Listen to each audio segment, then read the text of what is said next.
السلام عليكم الاخوان، كيف راكم؟ لاباس عليكم؟ كنتمنى تكونوا بخير وعلى خير.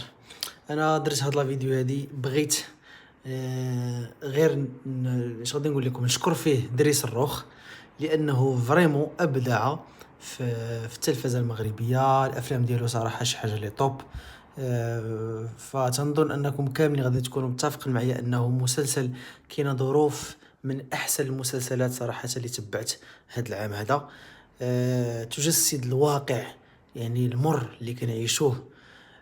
فبرافو عليك اخويا دريس، وهنيئا لنا بك، وهنيئا للشعب المغربي بالافلام ديالك، ومزيدا من التألق ان شاء الله. برافو عليك اخي دريس، صراحة اطربتنا وامتعتنا بهذا الفيلم هذا. آه، المهم، واش كنت متفق معايا بانه الحلقة ديال اليوم شي حاجة طوب؟ يلا تهلاو لي في راسكم.